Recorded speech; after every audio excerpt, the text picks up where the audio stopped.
বিপিন মর্তুজার যে একটা ভিডিও দেখলাম, তার বাবার কালবেলার একটা উপস্থাপনায় তার বাবা এত কষ্ট করে কথাগুলো বললো। প্রচুর কষ্ট পাইছে রে ভাই। আশরাফির মর্তুজা এত কষ্ট পাইছে কেন? একটা মানুষের বাড়ি আপনারা বারবার ভাঙলেন, কি দরকার ছিল? বারবার পোড়াচ্ছেন, এখনো নাকি মাঝে মাঝে পোড়ায়। তার ঘরের অবস্থা দেখলে চোখ দিয়ে পানি আসে। কত পুরস্কার, কত কিছু সংরক্ষণ করে রাখছিল সে। মাশরাফি তো শুধু নড়াইলের গর্ব না, মাশরাফি হলে পুরো বাংলাদেশের গর্ব। তো 63 জেলার লোকজন ভালোবাসতে পারে তাকে প্রচুর।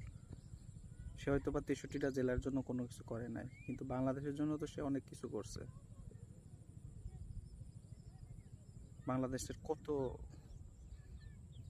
জিত সে ক্যাপ্টেন হিসেবে আয়না দিছে। আর একটা মাত্র জেলা, সেটা হচ্ছে নড়াইল। সেই নড়াইলের চেহারা সে পরিবর্তন করছে সর্বোচ্চ দিয়ে। আগে আপনারা দেখছেন রাস্তাঘাট কি অবস্থা ছিল। মাশরাফি এমপি হওয়ার শুধুমাত্র একটাই উদ্দেশ্য ছিল, সে চাচ্ছিল না যে তার এলাকা লোহাগড়া নড়াইল অন্যের হাতে চলে যায়, এবং সে তার যথেষ্ট ইয়াদে নড়াইলের রাস্তাঘাট সব কিছু উন্নতি করছে।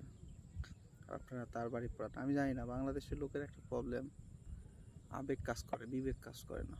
আবেগ দিয়েই সব শেষ করে ফেলে।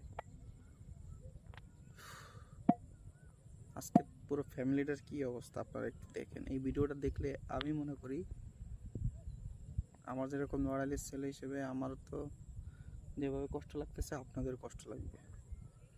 Thank you. মাশরাফির সাথে আপনারা না করতে পারেন, নাও কাজটা করতে পারতেন। Love you Mashrafe.